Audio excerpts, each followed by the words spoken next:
Isang putok. Isang putok ng baril ang narinig. Taong 2018, bandang alas 11 ng gabi. Isang tawag ang pumasok sa himpilan ng pulisya sa parting Pangasinan. Isang tawag na sa unang tingin ay simpleng report ng nawawalang tao. Pero sa totoo lang, iyon na ang mismong simula ng pagbagsak ng isang pamilya. Sa kabilang linya, nanginginig ang boses ni Lorena Salcedo. Nawawala po ang asawa ko. Hindi na po siya umuwi. Pero ang hindi alam ng kausap niyang pulis, ang babaeng iyon na nagpapanggap na nag-aalala, siya rin ang huling taong nakakita kay Arturo Salcedo na buhay. So ganito kasi ang nangyari mga kaibigan para maliwanagan tayo sa kwentong ito. Sa isang tahimik na subdivision sa parting Pangasinan, taong 2018, halos pare-pareho ang takbo ng buhay ng mga tao. Isa sa mga bahay doon ay pag-aari ng mag-asawang sina Lorena Salcedo at Arturo Salcedo. Kilala sila ng mga kapitbahay bilang tahimik pero maayos na pamilya. Si Arturo, isang masipag na lalaki, kilala sa pagiging responsable at diretso sa buhay. Hindi palaimik pero maaasahan. Samantalang si Lorena naman, sa mata ng iba, isang simpleng may bahay na nakatutok sa kanilang mga anak, sina Mika, Jiro at Lian. Sa labas, walang makikitang problema. Madalas silang makitang magkakasama tuwing hapon, naglalakad sa loob ng subdivision o kaya'y nakatambay sa tapat ng bahay habang naglalaro ang mga bata. Kung may magtatanong, sila ang klase ng pamilya na masasabi mong ayos na ayos. Pero hindi pala ganoon ang totoong kwento ng buhay nila. Dahil sabi nga nila, wala naman talagang perpektong pamilya. Sa loob ng bahay na iyon, unti-unti nang nagbabago ang ihip ng hangin. Hindi agad napapansin ng iba, pero nararamdaman iyon ni Arturo. May mga bagay na hindi na tulad ng dati. May mga kilos si Lorena na hindi niya maipaliwanag. Mga simpleng bagay na sa una ay binaliwala niya. Pagiging malamig, pagiging mailap, at ang madalas na pagkawala ng atensyon sa tuwing magkausap silang mag-asawa. Yung tipong parang nagsasama na lang sila dahil sa kanilang mga anak. Minsan, habang kumakain sila ng hapunan, mapapansin niyang tahimik lang si Lorena, hawak ang cellphone, tila may kachat na iba. Kapag tatanungin niya kung sino, simple lang ang sagot. Wala, kaibigan ko lang. Hindi naman niya pinapalalim ang usapan. Dahil ayaw niyang gawing issue ang mga bagay na hindi pa naman sigurado, naghihinala pa lang ang lalaki noon. Pero habang tumatagal, mas dumadalas ang ganong eksena. May mga gabi na hindi agad natutulog si Lorena. May mga oras na nagigising si Arturo at makikitang wala ito sa tabi niya. Kapag lalabas siya ng kwarto, makikita niya itong nakaupo sa sala, nakatutok sa cellphone, mabilis mag-type, tapos biglang magugulat kapag napansin siyang nakatingin. Hindi ka pa tulog? Tanong ni Arturo.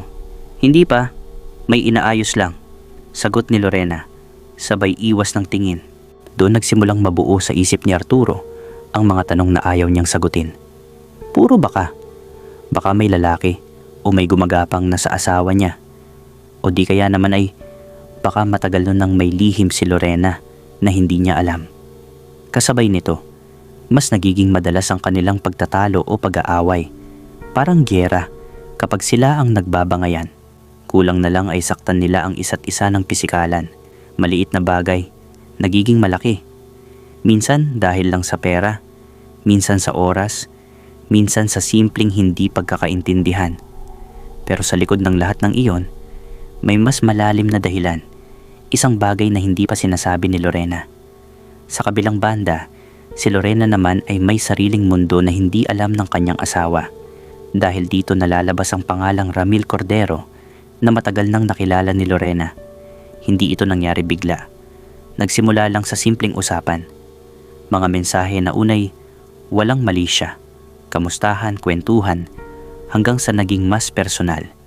Si Ramil, isang lalaking marunong makinig, marunong magbigay ng atensyon.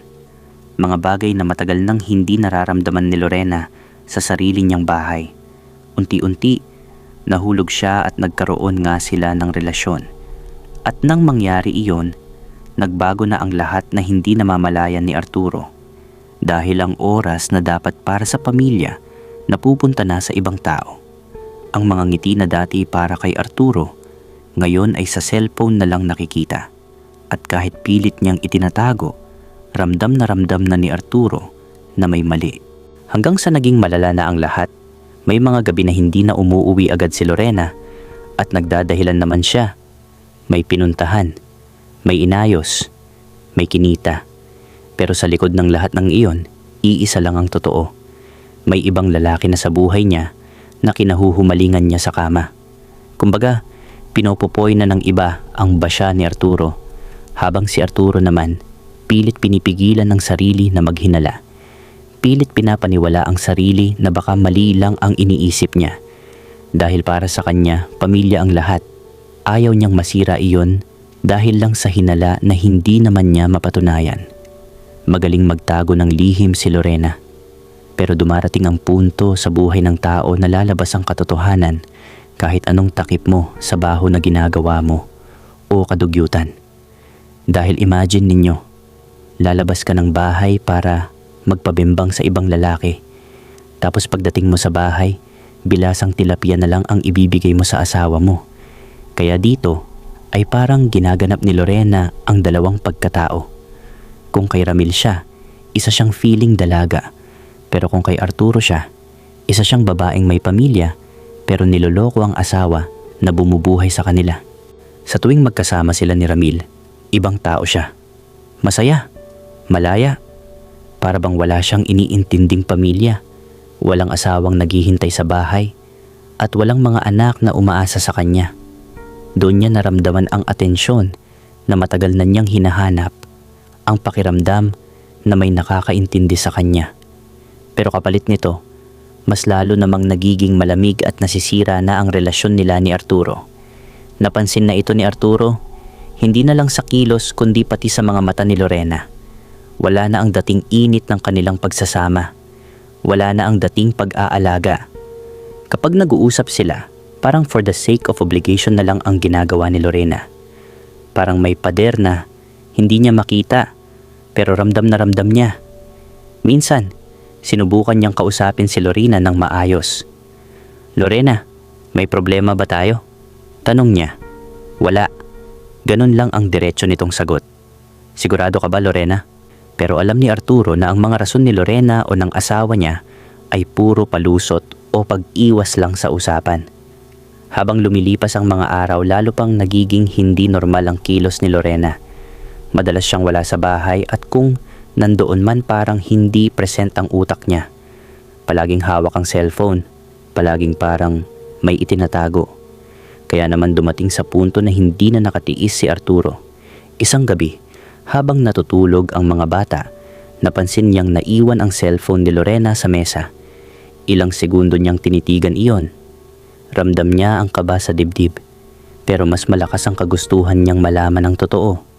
Dahan-dahan niyang kinuha ang cellphone at doon nakita niya ang mga mensahe o chat ng asawa niya at ang kalaguyo nitong lalaki.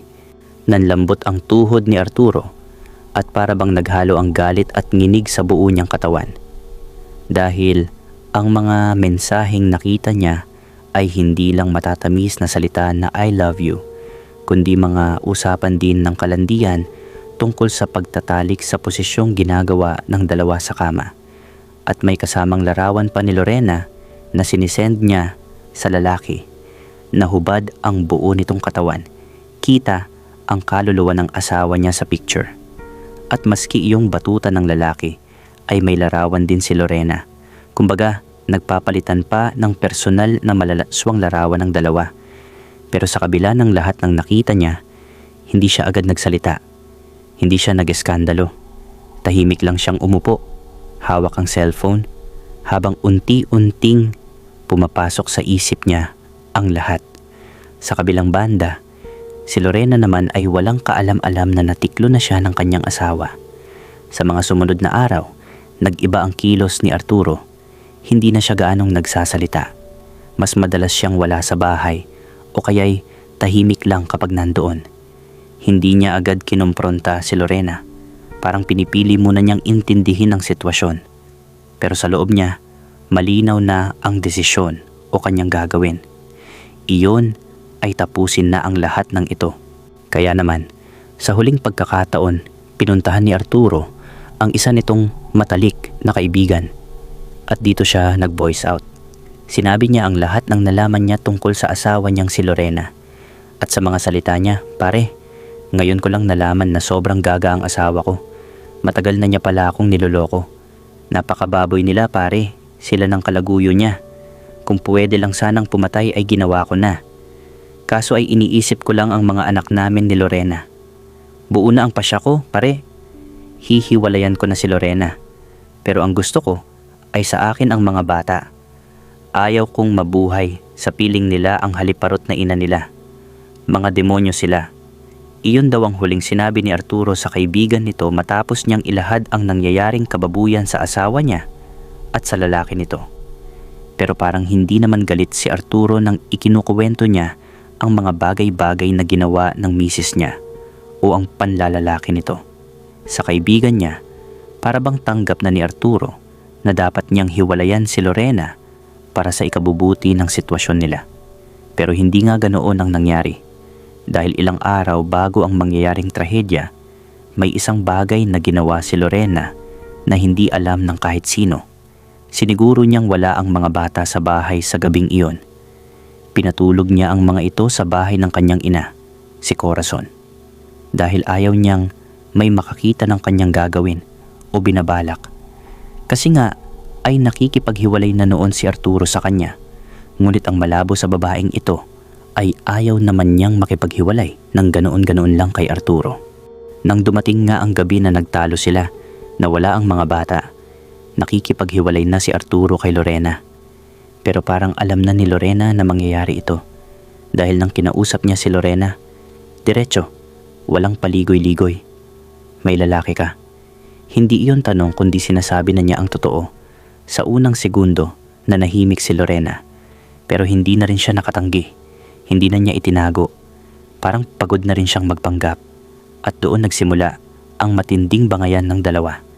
Ayon sa pahayag ni Lorena sa mga pulis, lumabas ang lahat. Galit, sama ng loob, mga salitang matagal nang kinikimkim, mura, panunumbat, at mga bagay na ibinigay ni Arturo sa pamilya nito. "Ginawa ko ang lahat para sa inyo ng anak natin, pero wala kang isinukli, kundi ang pagpapasasa mo sa sarili mo sa ibang lalaki. Kadiri kang babae, masahol ka pa sa puta." Sumigaw si Arturo. Hindi niya matanggap ang lahat. Hindi niya matanggap na ang pamilyang pinaghirapan ay sa pagtataksil lang masisira. "Gusto ko na lang matapos to, maghiwalay na tayo." Iyon ang huling malinaw na desisyon ni Arturo na kanyang sinabi. Pero para kay Lorena, ayaw niya ng hiwalayan dahil lang sa ganoon o sa mga ginawa niyang kasalanan. Matigas talaga ang mukha ng babae, parang walang hiya. Hindi niya gusto ang kahihinatnan ng hiwalayan. Ayaw niyang mawala ang kontrol. Ayaw niyang hatiin ang buhay niya, ang mga anak niya, at higit sa lahat ang mga ari-arian nila. So pera rin, mga kaibigan, ang isa na namang dahilan. Kaya nakaisip si Lorena ng isang paraan na mas maganda para makuha niya ang mga anak at makuha niya ng buo ang buong ari-arian ni Arturo, bahay, lupa, at iyong magiging pensyon nito kung sakaling magkaroon nga ng aksidente sa buhay ni Arturo. At lumipas nga ang ilang oras matapos ang bangayan ng mag-asawa. Naging tahimik ang bahay. Natulog si Arturo sa kanilang kwarto, pagod sa lahat ng nangyari. At habang siya ay mahimbing na natutulog, nakatingin lang si Lorena sa kanya, tahimik. Wala itong emosyon, sabay dahan-dahan siyang lumapit, na may hawak na siyang baril. At pagkatapos, isang putok ang bumasag sa katahimikan ng bahay ng mga Salcedo. Pero walang naging sigaw. Nakatayo si Lorena sa gilid ng kama, nakatingin sa katawan ng asawa niya. Walang pag-iyak, walang pagsisisi. Parang tapos na ang isang bagay na matagal na niyang iniisip. Pero doon palang nagsisimula ang mas karumal-dumal na krimen o bahagi ng kaso. Agad siyang kumilos. Walang pag-aalinlangan. Parang planado na ang bawat hakbang. Inilagay niya ang katawan ni Arturo sa isang lalagyan. Dahan-dahan niyang ibinaba ito sa hagdan. Pilit kinokontrol ang bigat at ang ingay. Pagdating sa labas, Isinakay niya ito sa sasakyan. Pagkatapos, inayos niya ang eksena. Sinira niya ang cellphone ni Arturo. Dinala niya ang sasakyan nito at iniwan sa ibang lugar para magmukhang nawala. Lahat ng galaw niya, maingat, kontrolado at walang bakas ng panik. Pagkatapos noon, bumiyahe siya palayo. Sa isang lugar na tahimik, malayo sa mata ng iba, doon niya itinago ang bangkay sa mababaw lang na hukay. Pagbalik niya sa bahay, hindi pa rin siya nagpapahinga. Nilinis niya ang lahat. Gumamit siya ng bleach. Kinuskos ang sahig, ang kama, ang bawat sulok ng kwarto. Tinanggal ang anumang bakas ng dugo. Pinalitan ang kutsyon. Inalis ang kahit anong maaaring magdulot ng duda. Hanggang sa magmukhang walang nangyari. Sa umaga, ang bahay ay parang normal na ulit. Tahimik, malinis at wala ng bakas ng karahasan. Pero makalipas ang ilang araw lang, napansin ng mga taong nakapalibot sa buhay ng mag-asawang Salcedo ang parang pagkawala ng presensya ni Arturo. Kaya naman, para walang masabi ang ibang tao na parang walang pakialam si Lorena sa pagkawala ng asawa niya, ay bandang 11:00, tumawag siya sa pulis. Nawawala po ang asawa ko. Hindi na po siya umuwi. Matapos ang tawag na iyon, nagsimula ang investigasyon. Sa unang tingin, simple lang ang kaso. Isang lalaking hindi na umuwi. Pero habang tumatagal, unti-unting nabubuo ang mga butas sa kwento ni Lorena. Hindi nagtugma ang mga oras. Hindi malinaw ang mga sagot. At higit sa lahat, may kakaiba sa kanyang mga kilos. Habang ang mga pulis ay nagsisimulang magtanong sa mga kapitbahay at kakilala ni Arturo, may isa ng taong nakakaalam ng katotohanan. Si Ramil Cordero. Dahil ayon nga sa investigasyon, ilang araw matapos ang gabi ng insidente, nagkita sila ni Lorena. Doon, walang pag-aalinlangan na ikinuwento ni Lorena ang lahat. Kung paano niya binaril si Arturo, kung paano niya itinago ang bangkay, at kung paano niya nilinis ang bahay. Akala niya, kakampi niya si Ramil, pero mali siya. Dahil sa bawat salitang binibitawan ni Lorena, mas lalo lang natatakot si Ramil sa kanya. Hindi niya inaasahan na ang babaeng kilala niya ay kayang gumawa ng ganoong klaseng bagay. Hindi siya nagsalita agad, pero hindi rin siya nanahimik. Sa sumunod nilang pag-uusap, lihim na nirecord ni Ramil ang bawat salita ni Lorena. At sa pagkakataong iyon, lalo pang lumabas ang kademonyuhan niyang pag-iisip. Para bang sa kanya, hindi na tao si Arturo, na mismong asawa niya ng ilang taon at tatay pa nga ng mga anak niya. Para sa kanya, isang problema lang si Arturo na tinanggal niya. Ilang araw pa ang lumipas at hindi na kinaya ni Ramil ang bigat ng nalalaman niya. Lumapit siya sa mga pulis na may hawak na noon ng kaso. Ibinigay niya ang mga mensahe, ang mga recording, lahat ng ebidensyang magpapatunay na hindi nawawala si Arturo, kundi pinatay. Tama kayo sa narinig niyo mga kaibigan, ang lalaki mismo ni Lorena o kalaguyo niya ang naglaglag sa kanya. Doon bumilis ang aksyon ng mga pulis. Nang magkaroon ng search warrant, pinasok ng mga pulis ang bahay ni na Lorena. At kahit gaano pa niya nilinis, may mga bagay na hindi niya nabura. May bahid ng dugo sa ilalim ng kama. May mga marka sa dingding at ang amoy ng bleach na hindi maitago. Kasabay nito, lumabas din ang records ng galaw ng cellphone ni Lorena, ang ruta na tinahak niya noong gabing iyon. Mula sa bahay papunta sa lugar kung saan iniwan ang sasakyan ni Arturo at tuloy sa direksyon kung saan niya itinago ang bangkay. Kaya sinundan nila ito at doon nagsimulang mas pinaigting ang paghahanap. Sa bangkay ni Salcedo, ilang araw ang lumipas, sinuyod ang lugar, hinukay ang lupa, at doon, sa isang tahimik at halos hindi pinupuntahang ng tao. Dahil sa halos gubat na ang lugar ay natagpuan ang bangkay ni Arturo Salcedo. Isa-isa nang nabuo ang kwento, hanggang sa wala nang magawang palusot si Lorena. Inaresto siya. Kinasuhan ng pagpatay at pagtatakip ng ebidensya. Hindi nagtagal, nadamay pa ang sarili niyang ina, si Corazon. Matapos lumabas sa investigasyon na tumulong pala ito sa paglilinis ng bahay at pagtatago ng ebidensya na may kinalaman sa krimen. Pero sa kabila ng lahat ng ebidensya, nanindigan si Lorena na wala siyang kasalanan. Itinanggi niya ang lahat kahit malinaw na ang nangyari. Pero sa huli, matapos ang paglilitis at pagsusuri ng lahat ng ebidensya, napatunayang may sala si Lorena sa kasong murder at sa iba pang kaugnay na krimen. Dahil dito, hinatulan siya ng habambuhay na pagkakakulong. Samantala, ang kanyang ina na si Corazon ay napatunayang may kinalaman sa pagtatago ng ebidensya. Dahil dito, hinatulan din siya ng pagkakakulong, bagamat mas magaan kumpara kay Lorena bilang kaparusahan sa pagtulong niya sa pagtatago ng katotohanan.